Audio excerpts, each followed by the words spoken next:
किसी लकड़ी के कटने का किस्सा ना होता, अगर उसके पीछे लकड़ी का हिस्सा ना होता। ये मुसलमान कौम तय करे कि आप कौन से नेता बना रहे हो। ये चंद्रबाबू नायडू, ये नीतीश कुमार, जो लोगों ने आपका वोट लिया, सांसद बने, सत्ता के सर्वोच्च शिखर पर पहुंचे, आज वो आपके खिलाफ खड़े हैं। आप नहीं चाहते पारदर्शिता? नहीं, और एक और चीज इसमें बहुत अच्छी आई है, ये भारतीय जनता पार्टी ने नीतीश कुमार की जड़ें खोद दी।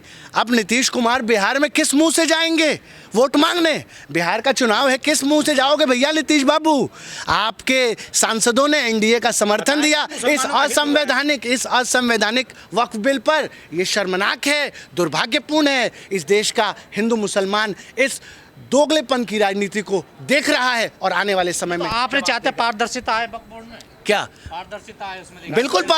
बिल्कुल पारदर्शिता है। पारदर्शिता कब नहीं आती है? कौन कह रहा है भाई पारदर्शिता के खिलाफ? थोड़ी हम हैं। सच्चर सुनिए, ये कोई भाजपा, सुनिए, ये कोई भाजपा नया वक्फ संशोधन बिल नहीं लाई है। सच्चर कमेटी की रिपोर्ट पड़ी हुई है और बहुत दिनों से पड़ी हुई है। पिछली सरकारों ने सच्चर कमेटी की सिफारिशों को जो है उस पर पॉलिसी बना रहे थे। आप सच्चर कमेटी की सिफारिशों को ही लागू कर देते। उसमें से कुछ आपने लागू किया, जो आपके सो कॉल्ड सांप्रदायिक राजनीति को पोषित करती है उसको लागू किया, और जो नहीं करती है उस आप बताइए ना कि इन्होंने कहा कि 5 साल आपको जो है वो प्रैक्टिसिंग मुस्लिम होना पड़ेगा। ये तो खुलेआम तानाशाही है।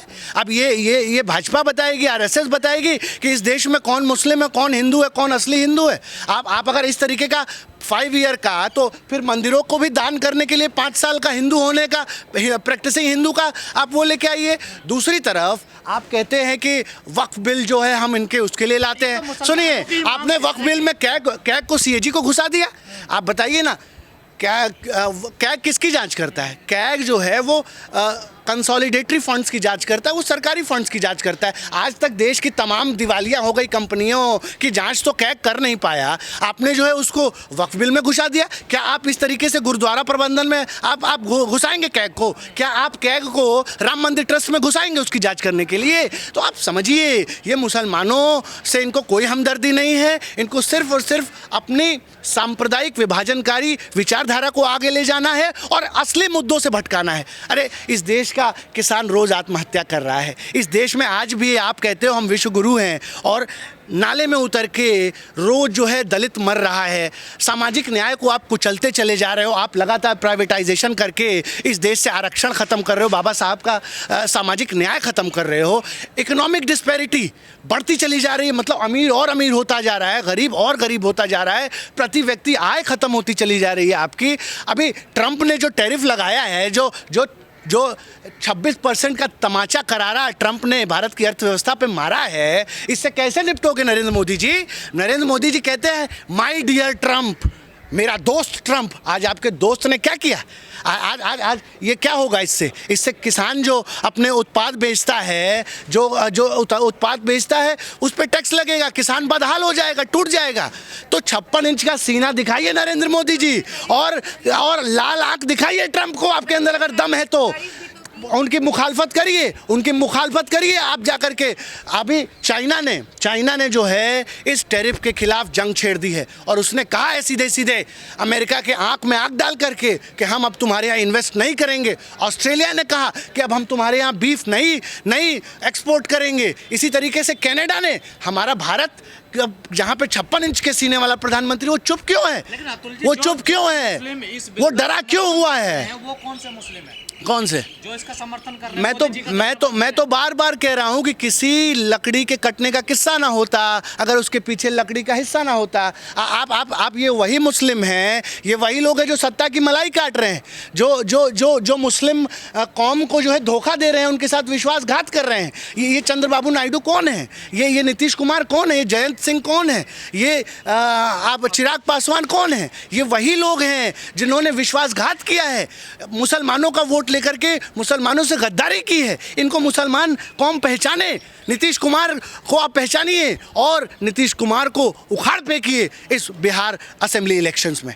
इस देश के मुसलमान अब सीख रहा है, भाजपा की नफरत सांप्रदायिक राजनीति के खिलाफ इस देश का मुसलमान अब एकजुट है, और मैं बहुत खुश हूँ कि इस देश के मुसलमानों ने जिस तरीके से इस वक्फ संशोधन बिल के खिलाफ रिएक्ट किया है, ये नई तरीके की क्रांति है, ये नई तरीके की क्रांति है। आप समझिए मेरे भाई कि आप भाजपा चाहती थी लड़ाना कि हम नहीं सुनिए भाजपा चाहती थी कि हम वक्फ संशोधन बिल लाएंगे और इस देश का मुसलमान जो है वो ट्रिगर हो जाएगा और देश में जो है हिंसा फैलाएगा, दंगे करेगा, आंदोलन करेगा। लेकिन उसके विपरीत इस देश के मुसलमान ने शांतिपूर्ण ढंग से गांधी जी के रास्ते पे चलते हुए, अंबेडकर जी के रास्ते पे चलते हुए उसने जो है शांति प्रिय रास्ता अपनाया है। और हम बिल्कुल, हमें इस देश के आईन में, संविधान में भरोसा है, हमें बाबा साहब के संविधान में भरोसा है, इस देश के सर्वोच्च न्यायालय में भरोसा है और इसलिए हम इस असंवैधानिक वक्फ संशोधन बिल के खिलाफ सुप्रीम कोर्ट में जाएंगे,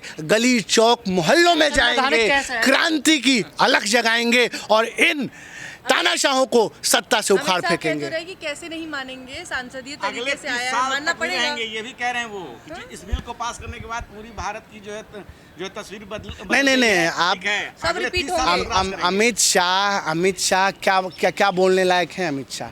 आप बताइए ना, इस देश का 90% मुसलमान तो इस बिल को नहीं चाहता है, तो क्या अमित शाह जो गए उन मुसलमानों से उन्होंने पूछा है? ये आप कहने के लिए, और किस अमित शाह की बात कर रहे हैं? इनके ऊपर स्वयं जो है तड़ीपार होने का आरोप लगा पूर्व में, ये स्वयं आपराधिक गतिविधियों में लिप्त पाए गए पूर्व में, इनके मुकदमे ख़त्म हुए हैं। आज दुर्भाग्य इस देश का कि आज ऐसे लोग जिनका क्रिमिनल बैकग्राउंड है वो इस देश के गृह मंत्री बन रहे हैं, वो जो है संवैधानिक पदों पर जा रहे हैं, वो कानून बनाएंगे। यहाँ दिल्ली में भी एक न्याय मंत्री आपने बनाया है, कपिल मिश्रा, अभी उसके ऊपर जो है मुकदमा कायम हुआ है दिल्ली में दंगे भड़काने का। तो आप समझिए, ये जो लोग आज सत्ता में हैं इनको मुसलमानों से कोई लेना देना नहीं। और अगर हिंदू को भी लगता है ना कि ये हिंदुओं के हम रहनुमा हमदर्द हैं, तो ये हिंदुओं के भी नहीं है, किसी के नहीं है। ये सत्ता परस्त लोग हैं, इनको सिर्फ और सिर्फ अपनी कुर्सी प्यारी है और कुर्सी के लिए ये किसी हद तक जा सकते हैं, कुछ भी कर सकते हैं। तमाम अल्पसंख्यक नेताओं ने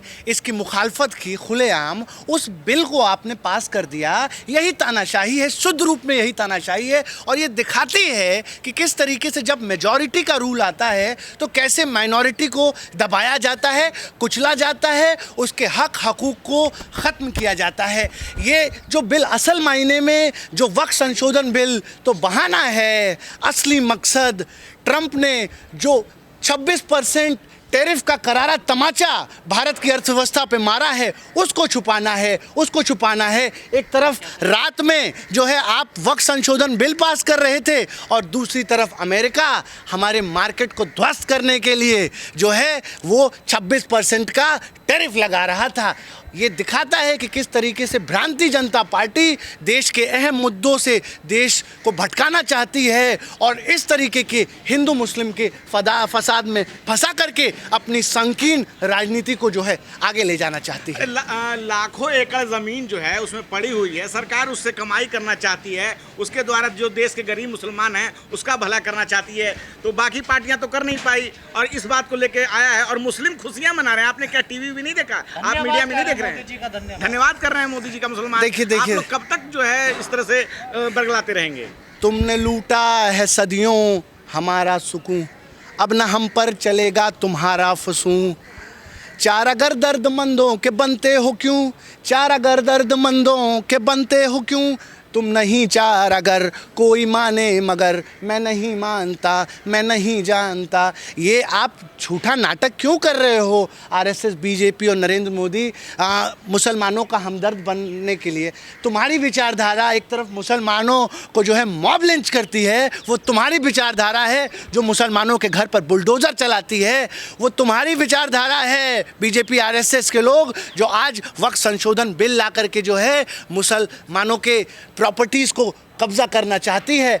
आप समझिए, ये मुसलमानों के हम रहनुमा नहीं हैं। ये मुसलमानों के ऊपर अपनी संकीर्ण राजनीति सेकना चाहते हैं। पहले अंग्रेज़ थे जो कहते थे फूट डालो राज करो, ये नए अंग्रेज़ आए हैं जो कहते हैं आग लगाओ, सांप्रदायिकता फैलाओ, फूट डालो राज करो। और उसी पर उसी संदर्भ में इन्होंने जो है ये वक्फ संशोधन बिल पास किया है। मैं कहना चाहूँगा इस देश का मुसलमान खुले तौर पर इस असंवैधानिक वक्फ बिल के खिलाफ है। आपने भले पास कर दिया है लेकिन हमने इसको स्वीकार नहीं किया है, न करेंगे। हम सुप्रीम कोर्ट जाएंगे। आप बताइए ना, इनको मुसलमानों से जो है सहूलियत रहती, उनके हमदर्दी रहती। सुनिए, 240 है बीजेपी के पास। मैं तो बाकी पार्टियां भी उनके साथ हैं। मैं तो कह रहा हूं लगातार कि